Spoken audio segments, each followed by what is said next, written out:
Hello friend, welcome to our channel MCQ study box. Daily current অ্যাফেয়ার্সের class নিয়ে এসেছি। আজকের ক্লাসে আমরা দেখে নেব 29 থেকে 31শে জানুয়ারি 2024-এর গুরুত্বপূর্ণ কারেন্ট অ্যাফেয়ার্স। ভিডিওটা শুরু করবার আগে যে অনুরোধটা করি সেটা একবার করে নিই। একটা লাইক, একটা শেয়ার, একটা সাবস্ক্রাইব করে চ্যানেলটার পাশে থাকো।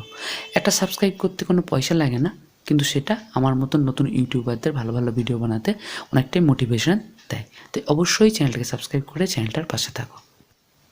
আর কারেন্ট অ্যাফেয়ার্সের ভিডিওগুলো দেখবার সময় স্কিপ করে দেখো না, প্রত্যেকটা কারেন্ট অ্যাফেয়ার্স কিন্তু গুরুত্বপূর্ণ, তাই ভিডিওটা পুরোটা ভালোভাবে দেখো।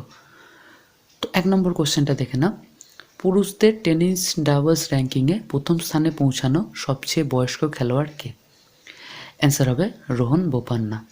রোহন বোপান্না একজন ভারতের ডাবলস প্লেয়ার টেনিসের, তা তিনি সবচেয়ে বেশি বয়স্ক খেলোয়াড় যিনি ডাবলস র্যাঙ্কিংয়ে প্রথম স্থানে পৌঁছেছেন। এরপর 2 নম্বর কোশ্চেনটা আমরা দেখে নেব। কোন তারিখ ইন্টারন্যাশনাল কাস্টমস ডে পালিত হয়? ইন্টারন্যাশনাল কাস্টমস ডে পালিত হয় 26শে জানুয়ারি। তোমরা এটা প্রজাতন্ত্র দিবস কোন দিন পালিত হয় এই হিসেবে মনে রাখতে পারবে। প্রজাতন্ত্র দিবস যেদিন পালিত হয় সেদিনই ইন্টারন্যাশনাল কাস্টমস ডে পালিত হয়, এইভাবে তোমরা মনে রেখো। এরপর 3 নম্বর কোশ্চেনটা আমরা দেখব। কোন তারিখ মার্টিয়ার ডে অর শহীদ দিবস পালিত হয়? অ্যান্সার হবে 30শে জানুয়ারি। এই দিন মহাত্মা গান্ধীকে হত্যা করা হয়েছিল। এই 30শে জানুয়ারি তাই শহীদ দিবস পালিত হয়। ভিডিওটা খুবই ইন্টারেস্টিং এবং গুরুত্বপূর্ণ হতে চলেছে, তাই অবশ্যই ভিডিওটাকে শেয়ার করে দাও বন্ধুদের মাঝে, যাতে অনেক স্টুডেন্ট ভিডিওগুলো থেকে পড়াশোনা করতে পারে। এরপর 4 নম্বর কোশ্চেনটা দেখে নাও। খুবই গুরুত্বপূর্ণ কারেন্ট অ্যাফেয়ার্স এটা। কোন দেশ শিশুদের জন্য বিশ্বের প্রথম ম্যালেরিয়া ভ্যাকসিন প্রোগ্রাম চালু করেছে? অ্যান্সার হবে ক্যামেরুন। আফ্রিকার একটা দেশ ক্যামেরুন।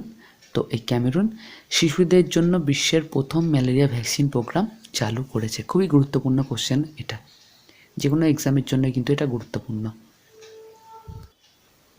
এরপর 5 নম্বর কোশ্চেনটা আমরা দেখে নেব।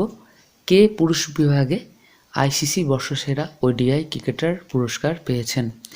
2023 সালের জন্য কে আইসিসি বর্ষসেরা ওডিআই ক্রিকেটার পুরস্কার পেয়েছেন পুরুষ বিভাগে? অ্যান্সারটা তোমরা সকলে হয়তো জানো, ভারতের ক্রিকেটার বিরাট কোহলি।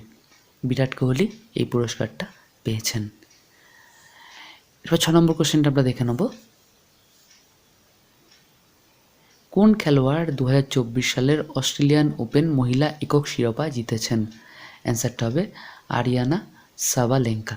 এই আরিয়ানা সাবালেঙ্কা 2024 সালে অস্ট্রেলিয়ান ওপেন মহিলা একক শিরোপা জিতেছেন।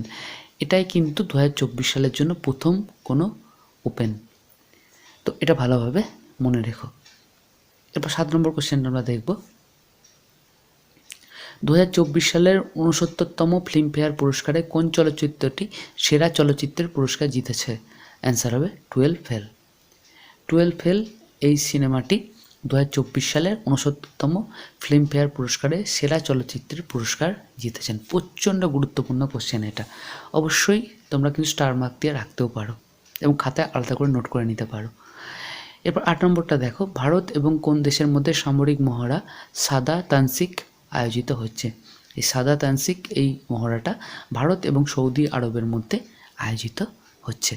আজকের ভিডিও এই পর্যন্তই। ভিডিওটা ভালো লেগে থাকলে অবশ্যই চ্যানেলটাকে সাবস্ক্রাইব করে নিও এবং চ্যানেলে খুব তাড়াতাড়ি কিন্তু ফুড এসআইকে টার্গেট করে জেনারেল সায়েন্সের এমসিকিউ প্র্যাকটিস ক্লাস এবং অন্যান্য সব সাবজেক্টকে টার্গেট করে সাবজেক্ট ওয়াইজ ক্লাস শুরু হবে। এবং এই ক্লাসগুলো কিন্তু পিএসসির আপকামিং সব exam, PSC clerkship, miscellaneous, food SI, WBCS পিলি সব এক্সামে তোমাদের কাজে লাগবে। তাই তোমাদের যেটা করতে হবে, চ্যানেলটাকে সাবস্ক্রাইব করে চ্যানেলটার পাশে থাকতে হবে। একটা সাবস্ক্রাইব করতে কোনো পয়সা লাগে না, তাই অবশ্যই চ্যানেলটাকে সাবস্ক্রাইব করে নাও। তোমরা অনেকেই ভিডিও দেখছো কিন্তু চ্যানেলটাকে সাবস্ক্রাইব করছো না, তাদের কাছেও অনুরোধ চ্যানেলটাকে সাবস্ক্রাইব করে নেওয়ার জন্য। ভালো থেকো, অনেক অনেক পড়াশোনা করো। ধন্যবাদ।